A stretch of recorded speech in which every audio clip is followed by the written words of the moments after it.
No sé por qué había pensado que podía explicar la teoría de las ideas de Platón en 15 minutos. Es porque, sí, sé por qué, porque soy un profesor de filosofía imperfecto. El profesor de filosofía ideal, fíjense este detalle, la idea de ideal, si no viene de Platón, ¿no?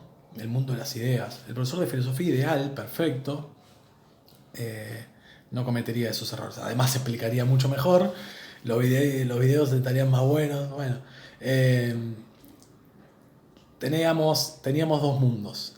Último ejemplo para entender bien la idea de los dos mundos. El triángulo, el ejemplo que me parece que para cerrar nos viene bien porque se entiende perfecto. Los triángulos del mundo sensible, ¿cómo son? Imperfectos. No hay un triángulo perfecto acá en la naturaleza. Ni siquiera si nos ponemos a dibujarlo con una regla, lograríamos el triángulo perfecto. Seguramente en alguna milésima parte del trazo de ese lápiz habría una imperfección y seguramente no quedó perfecto. Y además, aunque nos quede impecable, supongamos que lo hacemos con la computadora. Nos queda casi perfecto. ¿Por qué casi? Porque ese triángulo no es la idea de triangularidad, no es la esencia de triángulo, no es lo que lo hace ser triángulo, es un triángulo particular. O es isósceles, o es escaleno, o es equilátero. O es uno de los tres, no puede ser los tres a la vez. La idea de triángulo es todo. No tiene eh, materialidad, por lo tanto no tiene, digamos, tres líneas. Es la idea de triangularidad, es la esencia del triángulo, es, por ponerle un nombre, que la suma interna de sus ángulos da 180, etcétera, etcétera. Y un montón de características más. Es la definición universal que buscaba Sócrates. Cuando Sócrates dialogaba y buscaba preguntarle al interlocutor qué es tal cosa. Esa definición universal es la esencia, es la idea en Platón. Eso es lo que estaba buscando Sócrates. Platón no solo dice haberlo encontrado, sino que eh, lo pone en un mundo aparte del nuestro, existente, mucho más importante que el nuestro, y lo pone como lo que hace que el nuestro mundo sea lo que es. Los triángulos, isósceles, escalenos y equiláteros, ¿son triángulos todos a pesar de sus diferencias? Porque todos participan de la idea de triángulo. Esa es la relación entre los dos mundos. Todos son imitaciones de la idea de triángulo, copias imperfectas, y el triángulo es como el molde que hace que las cosas sean lo que son, triángulos. Eh, Repasemos entonces. Tenemos un mundo inteligible, perfecto, inmutable, y un mundo sensible, corrompible, imperfecto, etc. ¿Les suena esto? Bueno, vamos a ver una última cosa, que es la teoría del conocimiento de Platón, antes de ver las consecuencias para nuestra cultura de esta teoría. Eh, ¿Cómo conocemos para Platón? ¿Cuál es la teoría del conocimiento platónica? Es un hermoso cuentito. Para Platón, el aprender o conocer es recordar. Esto lo dice en un montón de libros, particularmente el más famoso es Menón, pero también en Fedón y en otros diálogos aparece esta idea de que conocer es recordar. Recuérdense de la idea de Sócrates dialogando con un esclavo y haciéndolo llegar al esclavo a demostrar un teorema matemático, eh, pero suponiendo que el esclavo ya tenía las ideas y Sócrates solo lo ayudó, acompañó a que él las pueda explicar. Aprender es recordar. ¿Por qué? ¿Cómo lo recordamos? ¿Que ya lo sabíamos? Sí. El alma ya lo sabía. Porque para Platón, además del dualismo entre los dos mundos, hay un dualismo en el ser humano entre alma y cuerpo. Es clave esto para la historia de nuestra cultura. Eh, el alma es inmortal. Acuérdense del viaje que hizo Platón tras la muerte de Sócrates, que fue a Megara, a Samos, y en Samos conoció a los pitagóricos y por lo tanto pudo haber tomado como influencia de los pitagóricos la idea de la inmortalidad del alma. El alma es inmortal. No solo es inmortal, sino que como tal lo sabe todo porque vivió por siempre. Y además vive en el mundo inteligible. Las almas viven en el mundo inteligible y conocen las ideas. El cuerpo no puede conocer las ideas porque, bueno, tiene los problemas de los cuerpos, ¿no? De la imperfección. El cuerpo, de hecho, es la cárcel del alma para Platón. Lo dice así. el cuerpo molesta, ¿no? Tiene deseos, hay que alimentarlo, nada, está molestando al alma, que el alma es la pureza que conocería perfectamente el mundo inteligible. Pero, ¿qué pasa al alma que está en el mundo inteligible antes de entrar en un cuerpo? Platón nos cuenta que el alma, antes de entrar en un cuerpo de un ser humano, pasa por el río Leteo, que es el río del olvido, y se olvida todo lo que sabía. Por lo tanto, mientras ese ser humano, ese cuerpo, está viviendo en el mundo sensible y entra en contacto con cosas, ve ese cuadro, dice, ese cuadro me hace acordar a algo. Ese cuadro es bello porque se parecen las cosas a las ideas. Acuérdense que las cosas sensibles eran la copia imperfecta de las ideas. O sea, son semejantes, son parecidas las cosas a las ideas, aunque no logran ser iguales. El cuerpo va recordando, ¿no? Ve un triángulo que está dibujado por ahí medio y le recuerda la triangularidad y dice, eso es un triángulo. Ve un perro y lo reconoce como perro porque ya antes tenía en su inteligencia, porque el alma intelige, la idea de perritud o perro, la idea de perro. Por eso conocer es recordar para Platón, y por eso, y eso es conocer para Platón, es la idea de entrar en contacto con las cosas sensibles que me van recordando lo que ya conocía el alma del mundo inteligible, que son las ideas. ¿Quién conoce las ideas? Para Platón, el filósofo. Bueno, lo vamos a ver con la alegoría de la caverna. Pero hagamos un breve repaso. Tenemos dos mundos. Para empezar a pensar las consecuencias de esta teoría, de este dualismo, del platonismo en el mundo. El mundo que sigue, post-Platón. Tenemos dos mundos, ¿sí? Uno perfecto, eterno, que no cambia.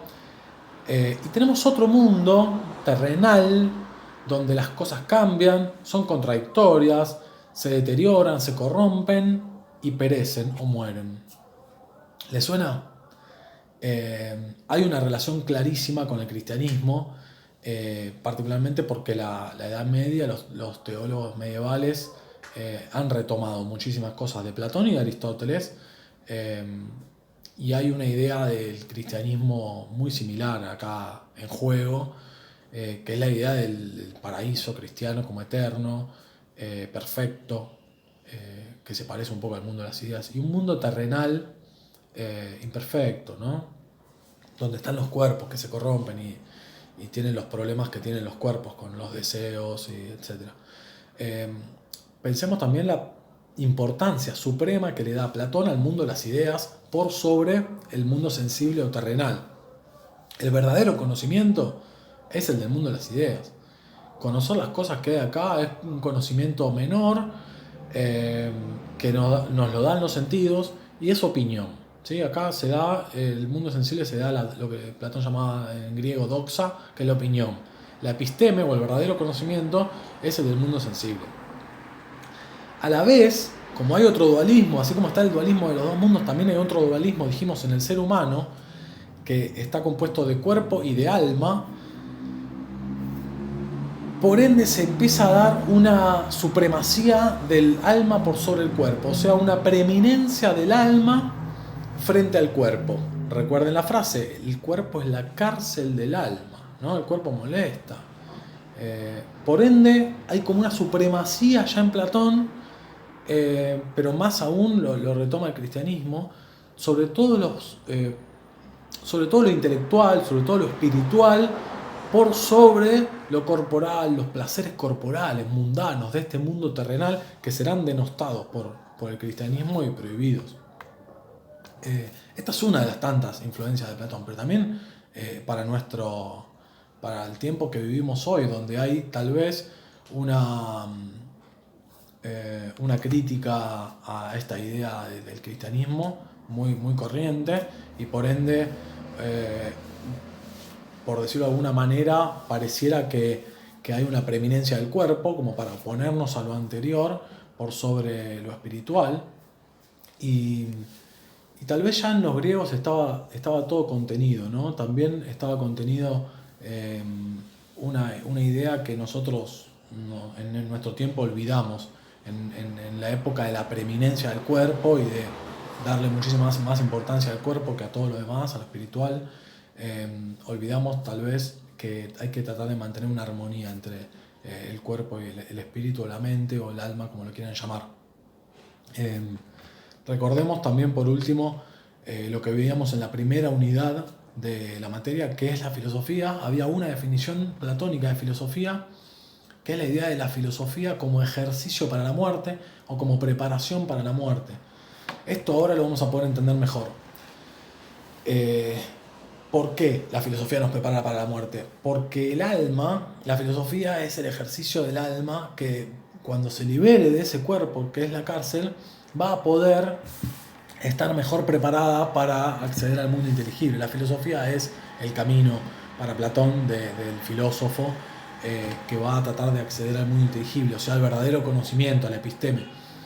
Y por otra parte, pensemos también por qué Sócrates acepta tan de buen gusto su condena a muerte, ¿no? Para empezar a relacionar los temas. Sócrates acepta esa condena, primero habíamos dicho, porque es lo que él había enseñado, cumplir las leyes y demás, y aceptar la condena de la ciudad, pero también porque creía que en esa inmortalidad del alma, su alma iba a liberarse del cuerpo y a poder volver al mundo inteligible, a acceder al mundo inteligible. Esta idea de la inmortalidad del alma nos tranquiliza sobre una de las cuestiones fundamentales del ser humano, una de las preocupaciones más claves del ser humano, que es la preocupación por la muerte. Recuerden a Jaspers y a las situaciones límites, en donde veíamos que las situaciones límites, en particular la muerte, la finitud de la existencia humana, la conciencia de esa finitud, es una de las cosas que más nos preocupan y tal vez es uno de los orígenes más importantes de la filosofía. Lo vamos a trabajar como una unidad en particular más adelante, el tema de la muerte, pero por ahora nos interesa entender que la conciencia de la finitud de la existencia humana es tal vez uno de los orígenes de la filosofía más importantes. Piensen, si no, en Platón dolido por la muerte de Sócrates y casualmente construyendo una teoría en la que hay un mundo en donde las ideas, esas cosas que existen ahí, no mueren, ¿no? Son eternas. Es tranquilizador, ¿no? Frente a esta preocupación tan propia del ser humano, que es la conciencia de nuestra finitud, del hecho de que somos finitos y que nos vamos a morir. La idea de que el alma es inmortal, o la idea de que de que las ideas no mueren y que están ahí en el mundo inteligible, es muy tranquilizadora. También la idea de un paraíso cristiano al que nos vamos, donde todo es perfecto, es tranquilizadora. Lo analizaremos más adelante cuando trabajemos con la cuestión de la muerte, pero no quería dejar de mencionarlo porque hay lecturas de Platón en esta línea.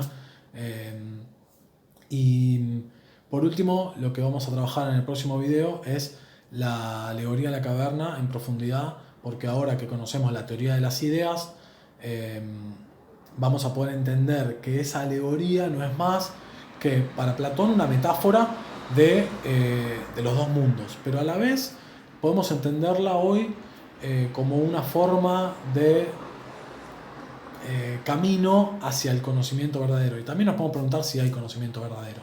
Es decir, Sócrates no llegaba nunca a esa definición universal. Platón la postula su existencia, ¿no? Como si existiera esa verdad en ese otro mundo. ¿Pero existe? Vamos a dejarlo acá por hoy.